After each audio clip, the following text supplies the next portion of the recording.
இந்த மோந்தா புயல் தமிழ்நாட்டில் பெரிய பாதிப்பு இருக்காது. ஆந்திராவை நோக்கி தான் அது சென்று கொண்டிருக்கிறது.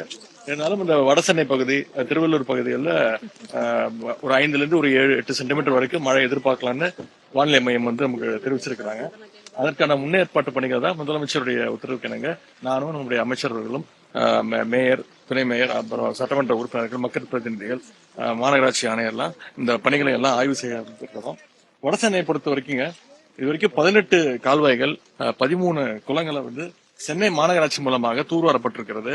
மொத்தம் 331 கிலோமீட்டர் நீளம் கால்வாய்கள் தூர்வாரப்பட்டிருக்கிறது. 3.5 லட்சம் டன் கழிவுகள் அங்கிருந்து அப்புறப்படுத்திருக்கிறது. எனவே முதலமைச்சர்கள் இந்த முன்னெச்சரிக்கை ஏற்பாடுகள் துரிதப்படுத்த சொல்லியிருக்கிறாங்க. குறிப்பா சோசியல் மீடியால, சமூக வலைதளங்கள்ல பொதுமக்கள் செய்கின்ற புகார்கள் அதையெல்லாம் உடனடியாக கவனிக்க சொல்லியிருக்கிறாங்க. அதன் பேர்ல இன்னைக்கு இந்த வியாசர்பாடி, அம்பேத்கர் கல்லூரி குளம், கேப்டன் காட்டன் கால்வாய், கொடுங்குயர் கால்வாய் ஆகியவற்றெல்லாம் இன்னைக்கு ஆய்வு செஞ்சிருக்கிறோம்.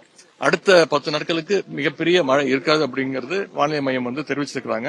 ஆனா எந்த அளவுக்கு மழை பெஞ்சாலும் அதையெல்லாம் எதிர்கொள்வதற்கு நம்முடைய அரசு முதலமைச்சருடைய அவருடைய தலைமையின் கீழே தயாராக இருக்கின்றது.